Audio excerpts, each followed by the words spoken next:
What happened to Ellen Rosenbush on a flight a few years ago still haunts her today. I began to feel very, very dizzy. Rosenbush says she passed out on that Air Jamaica flight from Jamaica back to New York. A year later, on that same route, it happened to her again. The second time I felt worse, and my husband said that I seemed to be convulsing. Rosenbush says she believes she had a reaction to chemical pesticides sprayed on planes. Air Jamaica, they gave me a time period within which they spray, and that would have coincided with the period that I would have been traveling. The process is called disinsection. Although the U.S. no longer requires it, 21 other countries still mandate that aircrafts perform the procedure.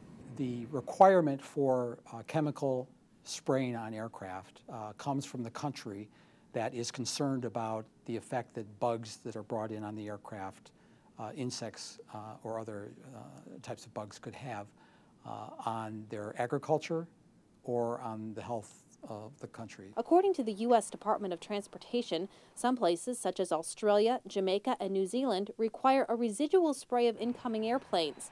That's done when passengers aren't on board, and its effects last for weeks at a time.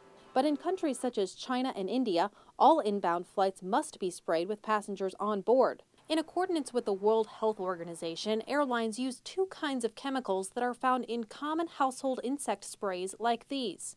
In a statement to UPI.com, World Health officials say aircraft disinsection is, quote, safe to use in the presence of passengers and crew, and that, quote, no toxicological hazard is present. My whole life changed. Diana Fairchild couldn't disagree more. Fairchild was a flight attendant for 21 years. She says she was exposed to chemical pesticides and claims she suffered permanent neurological and respiratory damage from the procedure. Sometimes I actually had to do the spraying. Sometimes I just had to stand there while the spraying was going on. Airlines have no choice but to disinfect in countries where it's required. However, passengers are rarely given much advanced warning when it happens. They're being exposed to this and they have no clue, no idea that they're going to be exposed. Congress is expected to take up this issue of passenger notification next year. UPI.com contacted these airlines to ask if they disinsect and inform passengers of the procedure. United says they disinsect when passengers are off the plane. American says they spray their aircraft cabins prior to landing and make an announcement to those on board prior to spraying. No other airline responded when asked if they notify passengers about residual or in-flight spraying. U.S. Airways and Spirit Air say they don't practice disinsection, although both carriers fly to countries that require it.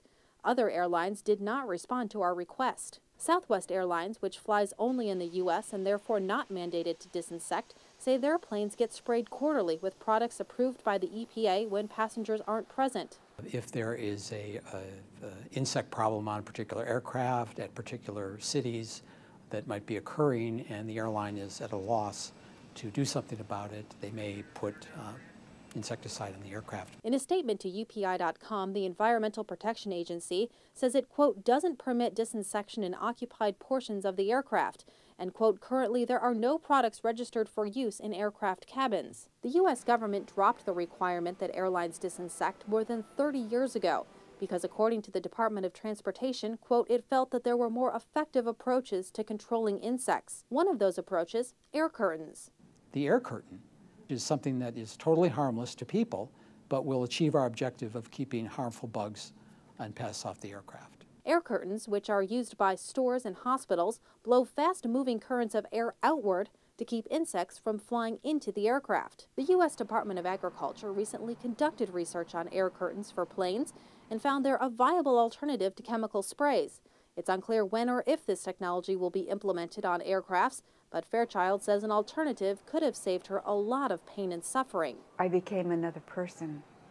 That person I was, who had a strong immune system, who didn't have to think all the time about protecting myself from toxic chemicals,